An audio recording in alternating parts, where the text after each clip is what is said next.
شروع کرتے ہیں اللہ کے بابرکت نام سے جو انتہائی عالی رتبہ اور بہت جلیل القدر ہے۔ سب تعریفیں میرے رب العزت کے لیے ہیں۔ الصلاۃ والسلام علیکہ یا سیدی یا رسول اللہ صلی اللہ علیہ وآلہ وسلم۔ اسکیری اردو ٹیلز کے معزز ناظرین کو السلام علیکم۔ حضور نبی کریم صلی اللہ علیہ وآلہ وسلم پر درود و سلام پڑھا کریں، یہ اللہ اور ان کے فرشتوں کا ورد ہے۔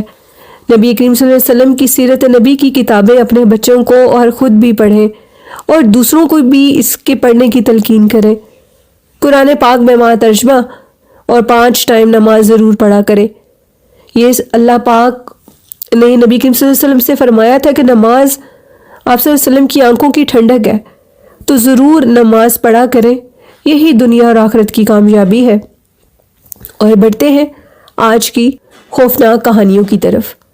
آج کی جو خوفناک کہانی ہے لسنرز، میری طبیعت بھی کچھ خراب ہے اور زیادہ لانگ سٹوری نہیں مجھ سے ریکارڈ ہو رہی، اور میں آپ لوگوں کے ساتھ آج ایک خوفناک واقعہ شیئر کرنا چاہتی ہوں۔ اور یہ سٹوری جو میرے ساتھ شیئر کی ہے یہ عثمان نے شیئر کی ہے، اور عثمان لاہور میں رہتے ہیں۔ عثمان کا کہنا ہے کہ وہ جو لاہور کے ان ہوٹل ہے پی سی ہوٹل، وہاں کا مشہور ہوٹل، اس میں ان کے ساتھ ایک خوفناک واقعہ پیش آیا، اور ان کے مطابق جو لاہور کا ہوٹل ہے ان کا، عثمان کا کہنا ہے کہ جو مری کا پی سی ہوٹل ہے وہ انتہا سے زیادہ ہانٹڈ اور آسیب زدہ ہے۔ اس میں ان کے ساتھ کیا کیا واقعات پیش آئے وہ کہتے ہیں کہ میں آپ لوگوں کے ساتھ شیئر کروں گا، اور وہ واقعات 2013 کے ہیں۔ ان کا کہنا تھا کہ میری شادی کو 2 سال گزر چکے تھے، 2011 میں میری شادی ہوئی تھی، اور اس کے بعد میں انگلینڈ میں شفٹ ہو گیا تھا۔ مجھے کسی ضروری کام کے لیے پاکستان واپس آنا تھا، اور میری ساری فیملی، میرے والدین سمیت، وہ انگلینڈ میں ہی میرے ساتھ رہتے تھے۔ میں اپنے سسرال میں رکنا نہیں چاہتا تھا، جس کی وجہ سے میں نے اپنے لیے پی سی ہوٹل میں ایک روم بک کروایا۔ وہ ساری بکنگ میرے دوست نے ہی کروائی، اور اس سے پہلے آج تک لاہور پی سی میں ہوٹل میں رکنے کا میرا کبھی بھی کوئی چانس نہیں بنا۔ اب یہ پہلا دن تھا، اور ان کا یہ بھی کہنا تھا کہ مجھے اب ادھر رہنا تھا، اور اس کے متعلق کوئی بھی ایسی رائے نہیں دے سکتا تھا کہ اب مجھے ادھر اکیلے رہنا ہے اور میں کیا کروں گا۔ مجھے ہمیشہ سے اپنی فیملی کے ساتھ ہی رہنا پسند تھا۔ اپنے سسرال میں نہ رہنے کے لیے میں نے وہ کمرہ بھی بک کروایا۔ جب میں ادھر پہنچا تو پہلے دن ہی میں نے اپنے سسرال میں جا کر کھانا کھایا۔ ان سب نے مجھے وہاں پر رکنے کے لیے بہت کہا، لیکن میں نے ان سے اجازت لی اور وہاں سے نکل پڑا۔ وہ بھی لاہور میں ہی رہتے ہیں۔ بارش بہت شدید تھی، مجھے آج تک یاد ہے کہ بارش میں مجھے اس ٹائم پر جب میں گھر سے نکلا تھا تو مجھے ایک چیز نے میرے دماغ میں یہ چیز ڈالی کہ اس ہوٹل کے کمرے میں مت جاؤ۔ یہ چیز سننے کے بعد اپنے کانوں میں مجھے ایک آواز کا محسوس ہونا، مجھے روکنا، اس بات کی دلیل تھی کہ میں ادھر نہ جاؤں، لیکن میں پھر بھی ادھر گیا، اور میرے جو بردر ان لا تھے وہ مجھے ہوٹل کے روم میں اتار آئے۔ خیر، اب ان کی بھی لا کہنے پر میں نہیں ان کی بات کو مان سکتا تھا، مجھے اچھا نہیں لگتا تھا کہ میں ان کے گھر میں اس طرح رکوں۔ جیسے ہی میں اپنے ہوٹل کے کمرے کے اندر گیا، اور میرا جو روم نمبر تھا وہ کہتے ہیں کہ وہ 17 تھا، میرے روم کے اندر انٹر ہوتے ہی مجھے عجیب سی ایک آواز سنائی دی۔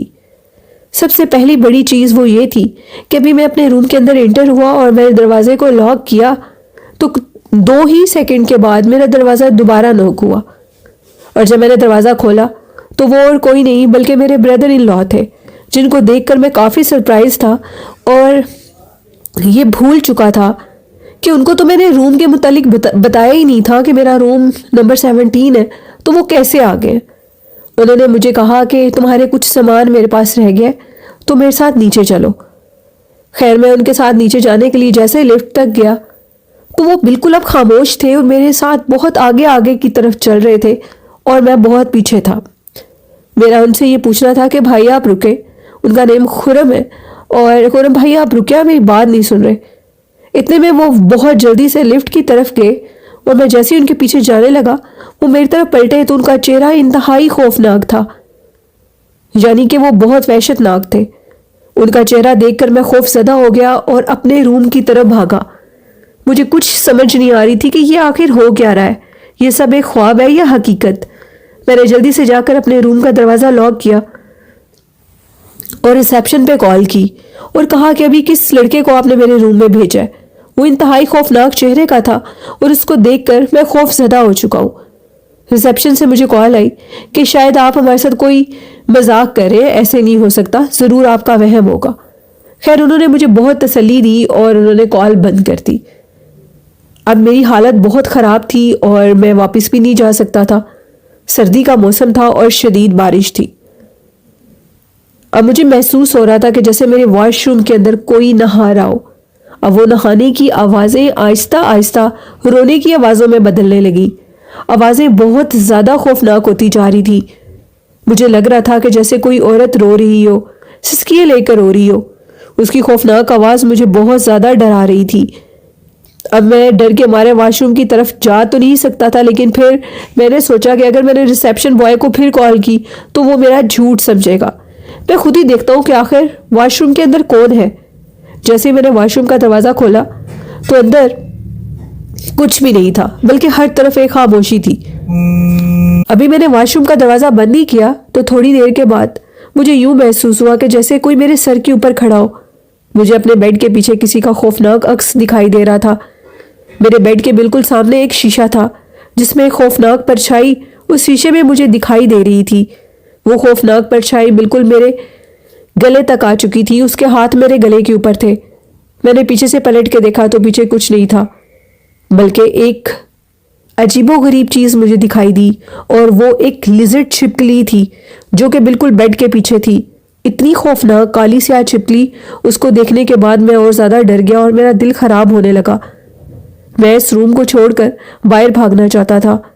میں جیسے ہی باہر کی طرف بھاگا تو مجھے یہ محسوس ہو رہا تھا کہ کوئی دبے پاؤں میرے پیچھے چل رہا ہو، کوئی خاموشی سے میرے پیچھے آ رہا ہو۔ میں نے اپنے قدم تیز کیے تو اس مخلوق نے بھی اپنے قدم تیز کر لیے۔ وہ رات پی سی میں جو میں نے گزاری وہ انتہائی وحشت ناک اور خوفناک تھی۔ اس رات کے متعلق میں آج بھی سوچتا ہوں تو میرے رونگٹے کھڑے ہو جاتے ہیں۔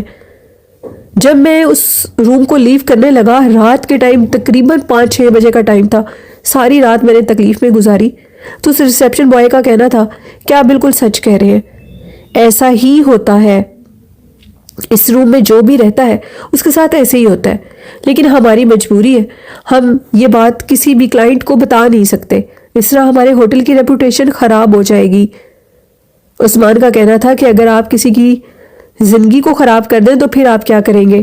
آج یہ ایک شارٹ سا واقعہ تھا عثمان کا جو میں نے آپ کے ساتھ شیئر کیا، اور ابھی میری طبیعت خراب ہے، مجھے بہت زیادہ فلو ہے اور کھانسی ہے، جس کی وجہ سے میں زیادہ لینتھی سٹوری شیئر نہیں کر سکتی۔ تو میری یہ سٹوری آج کی کیسی لگی جو کہ لاہور کے پی سی ہوٹل کی میں نے آپ کے ساتھ شیئر کی، اس کے متعلق مجھے ضرور اپنا فیڈ بیک دیا کرے، اور والدین جیسی خوبصورت نعمت کی بہت قدر اور ان سے محبت کیا کرے۔ اللہ پاک ہم سب کے والدین کو صحت تندرستی والی لمبی زندگی عطا کرے، آمین، اور ہم سب کی مشکلوں کو آسان کر دے۔ اسی کے ساتھ اپنی ہوسٹ نیلم کو اجازت دیجیے اور چینل کو سبسکرائب کریں۔ چینل کی ہاف انکم نبی کریم صلی اللہ علیہ وسلم، ان کی آل اور ان کے تمام اصحاب کے نام کی نیکی مستحق لوگوں تک پہنچائی جاتی ہے۔ نیکی کے اس کام میں اپنا حصہ آپ چینل کو سبسکرائب کر کے ڈال سکتے ہیں تاکہ زیادہ سے زیادہ لوگوں کی مدد ہو سکے، اور انشاءاللہ کل تک میں آپ کے ساتھ ایک لینتھی سٹوری شیئر کروں گی، وہ بھی لاہور کی ایک لوکیشن ہے انتہائی ہانٹڈ، اور اس کے متعلق بہت سی چیزیں میرے لسنرز نے میرے ساتھ شیئر کی۔ کل کی سٹوری بھی بہت ہانٹڈ اور پرسرار ہے، اس کو ضرور سنیے گا، اور